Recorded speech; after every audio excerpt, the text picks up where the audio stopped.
Hello, I'm Nadia Jani and you're watching A News. Let's see your headlines.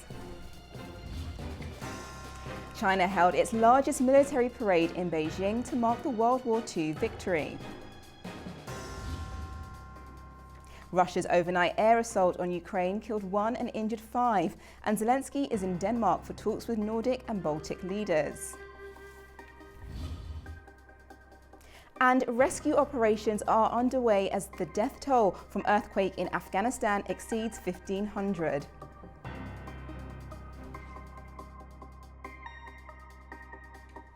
First this evening, China staged its biggest military parade in modern history. It was a meticulously choreographed show of force marking 80 years since the end of World War II. From hypersonic missiles to stealth drones, the display was as much about projecting power abroad as it was about honouring the past. Topping the guest list were Russian President Vladimir Putin and North Korean leader Kim Jong-un. Let's take a look at the event in more detail. China staged its largest ever military parade, marking 80 years since the end of World War II and the defeat of fascism. The ceremony took place in the heart of Beijing's Tiananmen Square, with tens of thousands of people in attendance. President Xi Jinping addressed the nation, warning that the world faced a stark choice between war or peace. He then presided over the troops as columns of soldiers, tanks, and cutting-edge missile systems rolled across the square.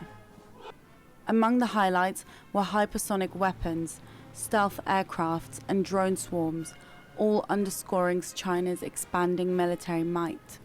26 foreign world leaders attended, including Russia's Vladimir Putin, North Korea's Kim Jong-un, Iran's President Masoud Pezeshkian, and Belarus's Alexander Lukashenko.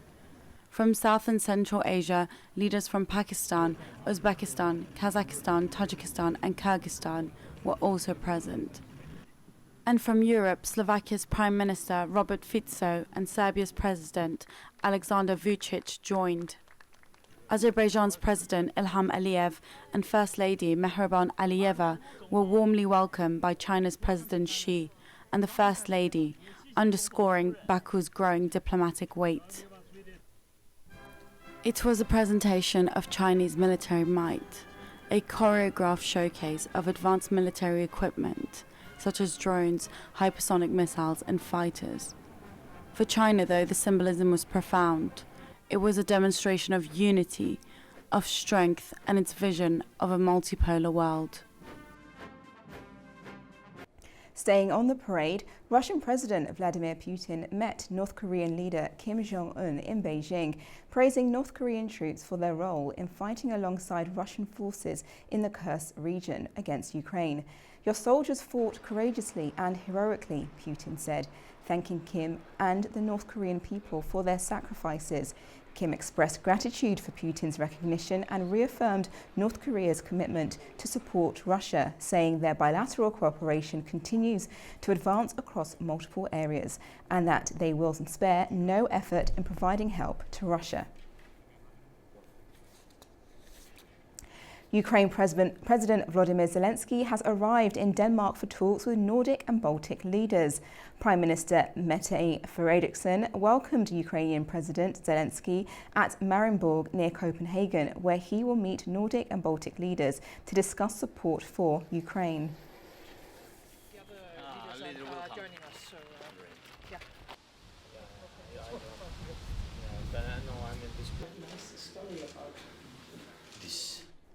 Russia's overnight air assault on Ukraine killed 1 and injured 5, hitting 14 locations and damaging homes, schools and transport. The strikes involved over 500 drones and 24 cruise missiles. Ukraine's air defences intercepted 430 drones and 21 missiles. Khmelnytsky and Kropyvnytsky cities suffered heavy damage.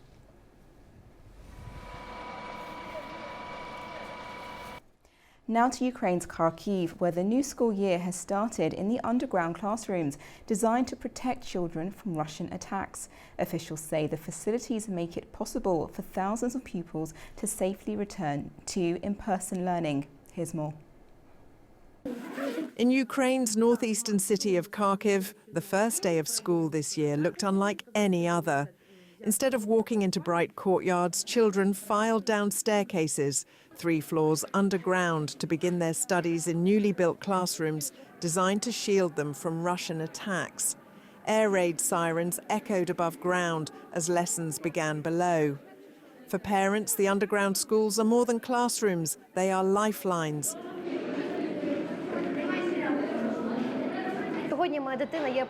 Today, my child, she is a first grader. She came to school for the first time, an underground school. Why have I, as a mother, decided to do this? Because the school is 3 floors down. We were told it is the deepest school in Kharkiv. That's why I believe it is safe. We did not expect it would be possible this year, but as a parent, I was desperate for my child to be able to attend normal physical school. The school her daughter attends is in Nova Saltivka, one of Kharkiv's hardest hit neighbourhoods, and just a short distance from the Russian border. Here, the depth of the classroom matters as much as the curriculum. Mayor Ihor Terekov says the effort is historic. Some 17,000 children will be able to attend school in person. This has never been possible since the start of the war. We have built 7 schools. These are proper schools, located underground. Apart from that, we have converted 6 metro stations into classrooms. Our children now have the opportunity to study in safe conditions. And we have further plans. We are in the process of building 3 more underground schools, which we hope to open on January 1st next year. Despite the war, despite the sirens, children here are reclaiming one small piece of normal life, learning, laughing, and writing their futures deep underground. Heavy Israeli airstrikes and shelling across Gaza on Tuesday killed at least 100 people, according to Palestinian health officials. The attacks came as Israel prepared to expand its military campaign nearly 2 years into the war. Army radio said 40,000 reservists reported for duty to join a new offensive aimed at seizing Gaza City, a plan approved by Israel's Security Cabinet last month. Prime Minister Benjamin Netanyahu addressed troops, framing the operation not just as a fight against Hamas, but as part of a sweeping regional struggle. The US has launched a new front in its war on drugs, carrying out its first deadly naval engagement in the Caribbean. The operation signals a more aggressive military approach to intercepting narcotic shipments at sea. US forces conducted a strike on a vessel in the southern Caribbean on Tuesday, resulting in 11 fatalities. President Donald Trump announced the operation via a post on Truth Social, stating that the targeted boat was intercepted in international waters while transporting illegal narcotics bound for the United States. He referred to the individuals on board as terrorists and confirmed that all 11 were killed during the engagement. According to US officials, the vessel had originated from Venezuela and was carrying illicit drugs. While Secretary of State Marco Rubio characterized the incident as a lethal strike, the administration had not immediately verified casualties prior to the president's statement. I think as long as those vessels are in the region and as long as the president's in the White House, he's made very clear he's not going to allow the United States to continue to be flooded with cocaine and fentanyl and other drugs coming from different places, this one from Venezuela, which is a common route. That, by the way, some of it ends up in Europe, a lot of it ends up in Puerto Rico and then on into the United States mainland. So no one should be surprised. That's why they're there on a counter-drug mission, and they're going to continue to operate. The operation marks the first known lethal military engagement since the Trump administration recently increased naval deployments to the region. This move intends to reinforce the US president's commitment to disrupting drug cartel activities. The Venezuelan government has not yet issued any public response to the event. Iran, China and Russia rejected the call of European countries to reimpose UN sanctions on Tehran over a nuclear program. In a joint letter to the UN Security Council, they said the move by Britain, France and Germany was legally flawed. Our Taraji Shiraleu has details in Tehran. The Chinese and Russian foreign ministers joined their Iranian counterpart to express their disapproval with a letter of the European powers sent to the UN Security Council, demanding reimposition of Iran's nuclear sanctions. In a joint three-page letter signed in Tianjin, China, where they met on the sidelines of the Shanghai Cooperation Organization summit, they rejected the move by the European Troika as void of legal basis. According to the Iranian Foreign Ministry, they stressed that the letter submitted by the E3 to the Security Council is contrary to the procedures set out in the 2015 Iran Nuclear Agreement, JCPOA, and the UN Resolution 2231 and must be considered null and void. Iran's Foreign Minister Abbas Araghchi, in a post on his X account, wrote that the letter reflects the firm position that the Europeans' attempt to invoke the snapback mechanism is legally baseless and politically destructive. Araghchi added that it was the United States that first violated the JCPOA and Resolution 2231, and it was Europe that chose to align with the unlawful sanctions instead of honoring its own commitments. Last week, the European powers, which are signatories of the JCPOA, in a letter to the UN Security Council, called for reactivation of the nuclear sanctions that were blocked by Resolution 2231 if they did not reach an agreement with Iran in September. China and Russia, which are permanent members of the Security Council and are also parties to the JCPOA, have proposed a draft resolution suggesting extension of the Resolution 2231 that expires in October and called for exemption of sanctions for a limited period in order to reach an agreement in the meantime. Turay Shiralilu, reporting for A News TV, Tehran. Now to a quick break, and when we return, we'll be looking at key stories shaping the region. Stay tuned.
Now we'll take a closer look at the key stories shaping the region.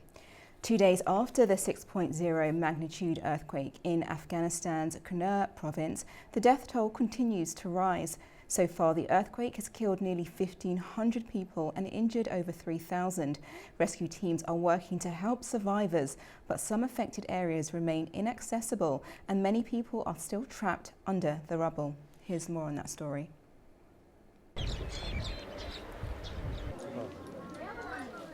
In Afghanistan's Kunar province, a devastating earthquake has resulted in a tragic death toll and widespread destruction. Sunday night's magnitude 6 earthquake affected several provinces, causing extensive damage. Also on Tuesday, a second large quake of magnitude 5.5 shook the same region, leading to fears of yet more destruction in a country crippled by poverty, war and shrinking aid. The Defence Ministry said 40 flights had evacuated 420 victims as rescue teams moved from badly hit villages to more remote hamlets. While many survivors have been airlifted to safety, they now face the anguish of loss. Among them is Yunus Han, a local resident who lost at least 12 members of his family in the disaster. Such an earthquake had never happened before. 2 years ago, there was an earthquake that destroyed houses, but no one was killed. Only a few houses collapsed. We have never witnessed such an earthquake in history. You can see for yourself that helicopters are arriving to transport the wounded and the dead. And if you go to the cemetery, you will see the freshly dug graves of both children and adults. Most survivors remain stranded among the ruins, burying their dead in graveyards, filling with freshly dug plots for children and adults. Aid workers are just reaching the remote hamlets, but harsh weather and rugged terrain have hampered rescue work. We have nothing left. Even the little food we had was completely destroyed. My house is there. You can see it has collapsed. And we are afraid that rocks might fall from the mountain, so we left that place and came here. It is the third major earthquake since the Taliban took power in 2021 and the latest crisis to hit Afghanistan, which is struggling with deep cuts in humanitarian aid, a weak economy and millions of Afghans forcibly returned from Iran and Pakistan. Staying on the earthquake and its impact, the death toll has risen with thousands more injured. Authorities are calling for urgent international assistance. Our correspondent Tamim Bahis has more. The Ministry of Economy of Afghanistan convened a high-level meeting with UN agencies today to expedite the delivery of emergency aid to families most severely affected by the earthquake. The meeting, chaired by Dean Muhammad Hanif, Minister of Economy, and head of the Aid Coordination Committee, highlighted the growing scale of the disaster across Kunar, Nangarhar and Laghman provinces. Hanif urged UN agencies along with domestic and international NGOs to deliver any form of assistance without delay and in full coordination with the government's aid committee. Officials warn that survivors are in desperate need of food, shelter and medical supplies. With aftershocks continuing and winter approaching, humanitarian agencies say time is running out to reach remote communities. The United Nations has yet to outline its formal response, but coordination with Afghan authorities is now underway. This is Tamim Bahis in Kabul for A News. New data from Geostat shows a modest rise in Georgia's inflation last month, increasing by 0.3%. The annual inflation rate now stands at 4.6%. This was primarily driven by higher prices for transport and certain food items like fruit and dairy. However, consumers found some relief with a sharp 10% drop in vegetable prices and lower costs for clothing. These decreases helped to balance out the overall price increases across the economy. Azerbaijani economists warn that Armenia's recent spike in trade may be helping Russia evade international sanctions. Experts say that this surge could be indirectly fueling Russia's war in Ukraine.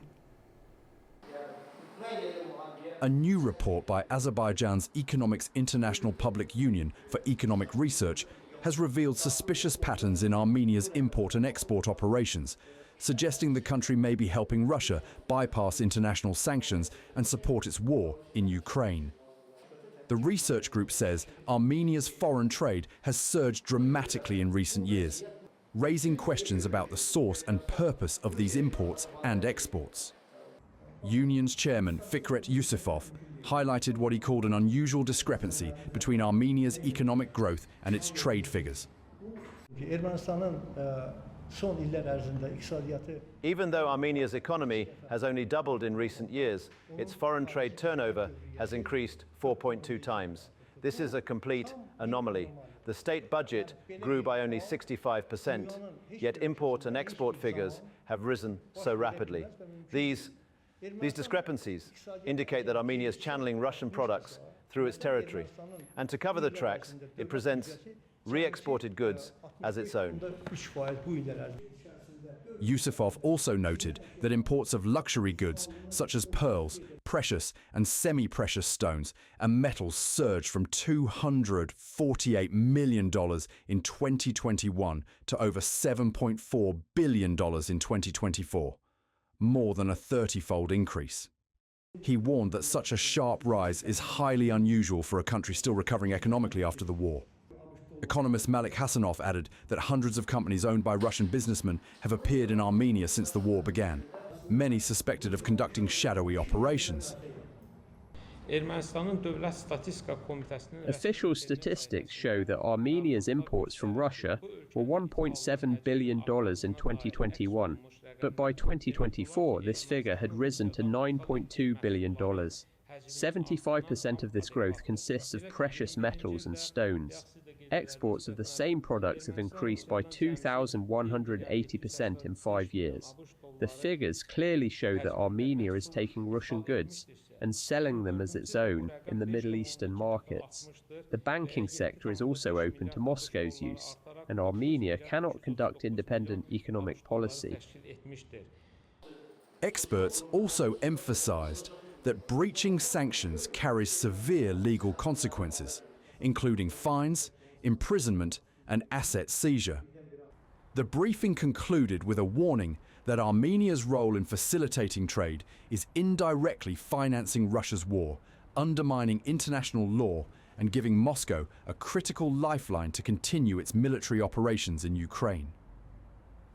Georgia wasn't present from the recent Shanghai Cooperation Organization summit, but officials insist their partnership with Beijing remains strong.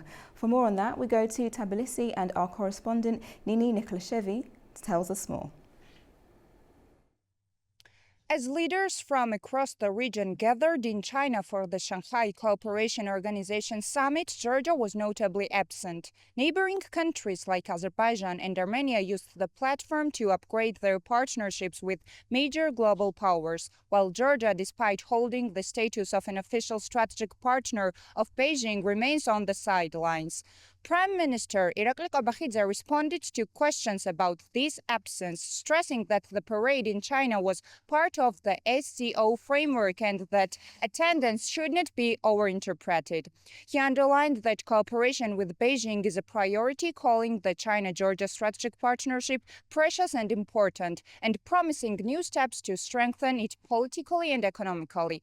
But China is only one side of Georgia's global partnership web. On the other side lies the United States, where relations have cooled in recent years. Echoing the president's appeal, Qobakhidze voiced the government's desire to restart ties with Washington from a clean slate, presenting a roadmap for renewed cooperation. He noted that the lack of attention from the Trump administration was surprising, suggesting it may reflect the influence of what he called the deep state. Still, he insisted that if this influence does not prevail, nothing would prevent the revival of the strategic partnership. It's also worth noting that this appeal comes against the backdrop of Georgia's two neighbors in the South Caucasus. Azerbaijan and Armenia having taken steps to upgrade their respective relations with the United United States. On August 8, Azerbaijan and the United States signed a memorandum of understanding aimed at developing a strategic partnership charter, while Armenia concluded new agreements that build upon existing bilateral arrangements. The picture that emerges is a Georgia caught between two global poles, seeking to protect its bond with China while struggling to reanimate its once vital alliance with the United States. In the meantime, as regional neighbors deepen their own ties with great powers, Tbilisi faces growing questions over whether this pause in partnerships leaves the country isolated and how that isolation could shape both its foreign policy and domestic political debates. It's Nini Nikolaishvili reporting from Tbilisi, A News. Beijing hosted the 8th Kazakhstan-China Business Council meeting. More than 70 agreements and contracts were signed. For more on what was signed, our correspondent in Almaty has more. Kazakhstan and China have signed more than 70 agreements and contracts valued at over $15 billion during the Kazakhstan-China Business Council held in Beijing. The event brought together over 500 participants, including representatives from leading corporations of both countries. China has already invested over $27 billion in Kazakhstan's economy. More than 6,000 companies with Chinese capital operate in Kazakhstan. Cooperation spans energy, transport, agriculture, industry and innovation. A key project is the construction of Alatau City in partnership with China State Construction Engineering Corporation, covering 88,000 hectares. The city is set to become a new hub for technological innovation and the digital economy. In industry, Sinopec is investing $7.4 billion in a polyethylene production plant in the Atyrau region. Also, CNPC is involved in modernizing the Shymkent refinery, while China Huadian is building a 160-megawatt combined cycle power plant in Mangostau. Several joint projects are also underway in rare earth metal processing, glass production, car assembly and electric buses, all involving Chinese companies. Kazakhstan is strengthening its role as a key transit hub between China and Europe. Around 85% of overland cargo traffic under the Belt and Road Initiative passes through the country. And last year, freight volumes on the Trans-Caspian route increased by 62%.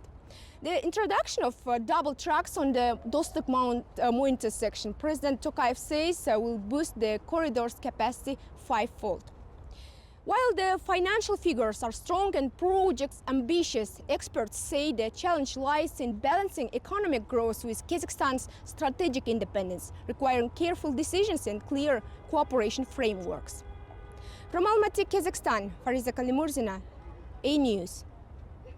Coming up, we'll take a closer look at the Shanghai Cooperation Organization Summit in Tianjin, unpacking what came out of it for Central Asia. We'll be back after a short break.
Welcome back to A News. The Shanghai Cooperation Organization Summit in Tianjin brought together leaders from China, Russia, India and all 5 Central Asian states, making it the largest SCO gathering to date. The summit highlighted Central Asia's growing role in shaping regional security, trade and connectivity. Against this backdrop, I'm now joined by Mohammad Mamadov, Research Fellow at the Top-Chubashov Center in Baku, to explore the summit's outcomes and what they mean for Eurasia. Good evening, Mr. Mamadov. Good evening. My first question is, the Tianjin summit has been called the SCO's largest ever. What do you make of this particular summit significantly for Central Asia? Yeah, definitely. So all 5 Central Asian countries were invited to this summit, and it carries very big symbolism for all Central Asian countries that they were around the table. As you know, Shanghai Cooperation Organization was established in 2001 with a clear focus on security in Central Asia, with guarantees from Russia and China. In the last years, it has been transformed from its specific focus on Central Asia. Now it's part of it. It's being transformed to a geopolitical bloc that competes with the broader Western security collective. But still, Central Asian countries are at the center of this organization. And whether it's about their economic relations with China or managing their security partnerships with Russia, this summit carried huge, let's say, both symbolic and practical importance for all these 5 Central Asian countries. And China pledged billions in aid and loans and proposed a new SCO development bank. How do you see these initiatives reshaping Central Asia's economic and political landscape? Definitely. China is now the largest trade partner of these countries, also one of the largest investors in Central Asian economies. So these countries are right now diversifying their economic linkages to different economic power centers, whether it's Western countries. Recently, EU has held a summit with the Central Asian countries. Arab Gulf countries are organizing their own Central Asia summits with these countries, and also China and Russia. So this all shows how these countries are trying to diversify and avoid putting all their eggs in the same basket. So in that regard, Beijing is one of the most, let's say, efficient partners, which brings money and financial, let's say, investments into the table. So in that regard, creation of new financial mechanisms provides and offers Central Asian countries new economic, let's say, frameworks to use to the benefit of their developmental policies. And with those new economic frameworks, what might some of the Central Asian countries gain from that? Was there anything that was really highlighted that you could see as a real win for Central Asia?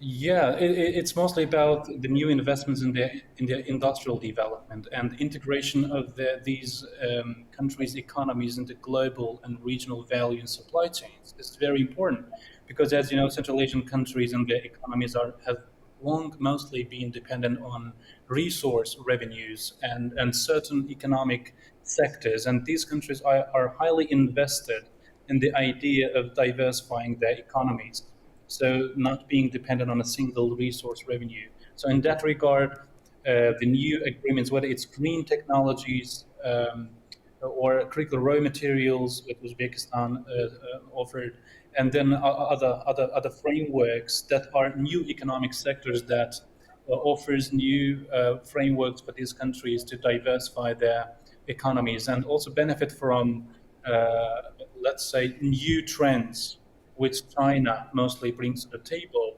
And in that regard, it shows that Central Asian countries are really closely following these trends and engaging them to their own benefit.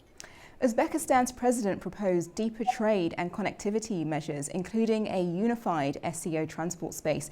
Do you think that's a realistic initiative, and what will its impact be for integration for the Central Asian companies? Yeah, from Uzbekistan, it's really understandable because, as you know, Uzbekistan is a double landlocked country. They really need alternative transport routes to reach alternative markets, whether it's in the East, China, South, in the Gulf and the Indian Ocean. And we see in the Shanghai summit, we saw China also proposed to upgrade developments with China, Kyrgyzstan, Uzbekistan railroad. So it's all benefit of Uzbekistan and other Central Asian countries, especially Kyrgyzstan and Kazakhstan, which lie at the epicenter of transcontinental railroads, whether it's the middle corridor, again, Uzbekistan is one of the main players, or north-south corridors, Kazakhstan and Turkmenistan are essential nodes of transport along these routes. So if we can take into account that both Russia and Iran are part of the SCO, and they are the nodal countries in the north-south road, and at the same time China and Azerbaijan was also present at the summit together with Turkey. So these countries are the critical nodes of the east-west transport corridor. So in that regard, it was really expected that Uzbekistan would come up with such kind of an initiative. And I think what we have been seeing with the new trends with the north-south and east-west transport routes, some of these initiatives are doable, maybe not in the short term, but in the long term, because traditional trade routes have come under attack or challenges recently. So it all shows there is a new need for finding alternative or establishing alternative transport routes. And in that regard, this initiative or proposal comes handy. And just focusing on Azerbaijan, a close partner of both Central Asia and China, what opportunities emerged from the summit's outcomes for them? Yeah, after 2022, when Russia invaded Ukraine, traditional routes running through Russian territory was destabilized. So it increased the middle corridor's strategic importance for east-west trade. So in that regard, Azerbaijan has in recent years been upgrading its ties with Central Asia and China. A new agreement signed. President Aliyev met the heads of different giant Chinese companies, transport and energy companies, which all shows that Azerbaijan is interested in strengthening eastern vector of its, let's say, economic policy, which is highly focused on Central Asia and China. And again, it's not only about transit and let's say energy, but it's about new economic sectors and the green energy development, green technology imports from China, and at the same time, establishment of new industrial clusters in Azerbaijani territory. We saw that President Aliyev said Azerbaijan is ready to offer easy trade, let's say, offers for Chinese companies in the Alat Free Zone. So Azerbaijan is invested in deepening these ties with Central Asia and China.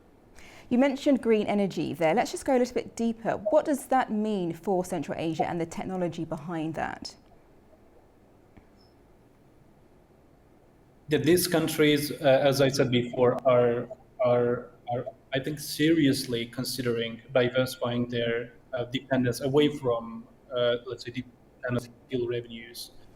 So regard green energy technologies, especially their closeness to China, because leader in green technologies, it offers them huge advantages to develop in that regard.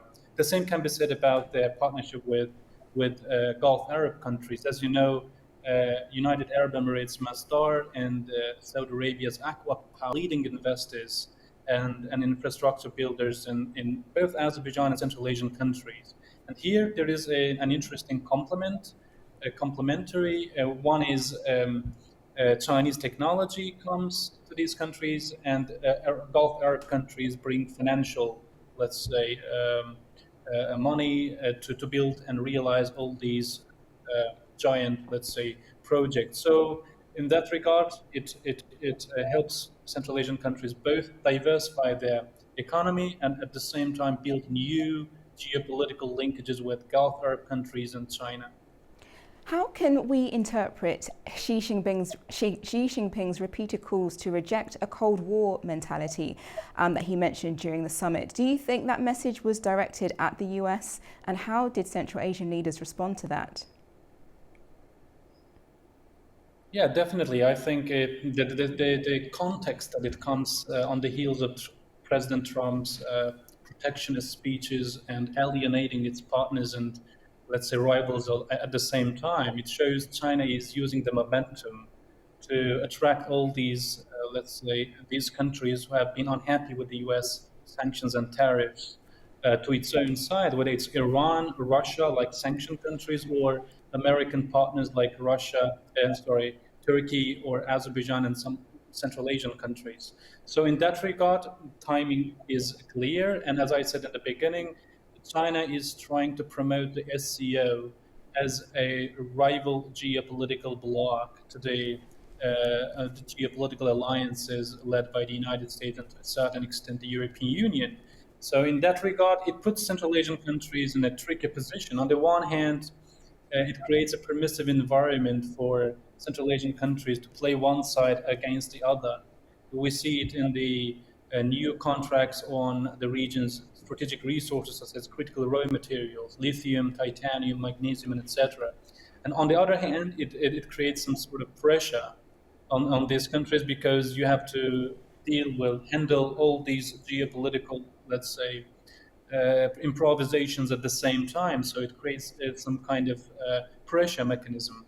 But overall, I would say that it's a huge strategic opening for them to benefit from both China's, let's say, financial prowess and at the same time the United States and the EU's increasing need for strategic resources of these countries. So it makes them pivotal players in Eurasian geopolitics.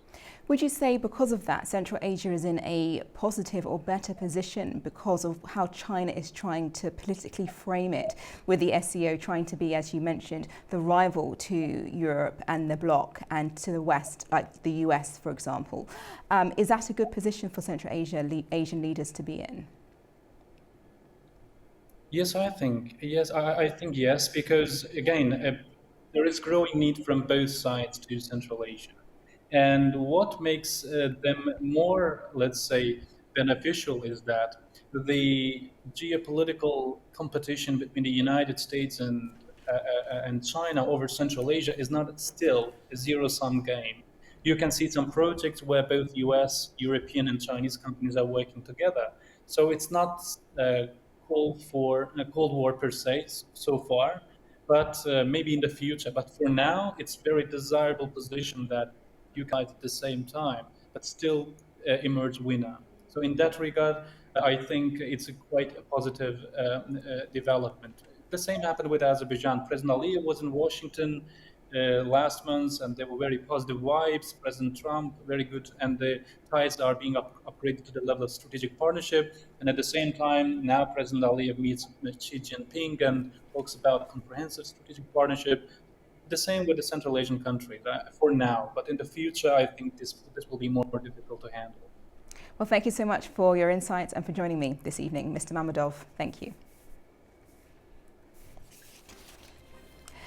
Thank you for joining me. That's all we have time for. Thank you for watching and stay tuned to A News.